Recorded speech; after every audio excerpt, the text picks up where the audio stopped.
Today is the first day of in-person learning for K-5 and K-8th graders. And if you take a look here behind me, they are lined up, backpacks on, masks on, ready to go for the day. Now, I spoke with some of the parents and students here, and they tell me they are excited to come back in and learn, but they are a little nervous about how it's going to go with the health precautions and the masks. They keep putting them back down, and I have to keep, reminding them.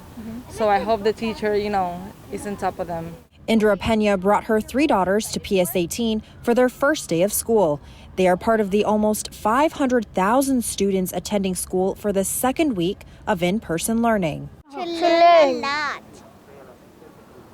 Art. Art? So you're excited for art. You're excited to learn a lot. How did you feel when you found out you're coming back to school today?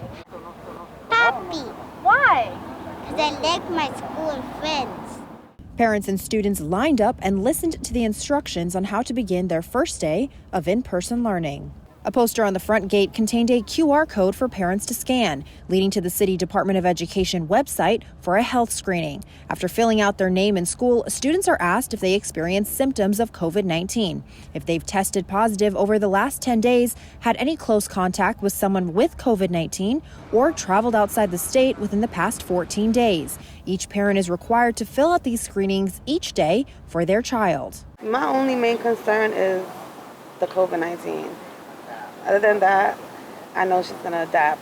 The city addressed concerns for parents like Jessica Aceveda, requiring any school that hits a 3% infection rate over a 7-day rolling average to close down. With 48% of all public school students opting for fully remote learning during the school year, the blended learning plan comes as a relief for Jessica and her daughter Chloe. It's hard to get your kids' attention in the comfort of their own home when they're, they have a lot of distractions. I kind of miss school because I'm bored at home now.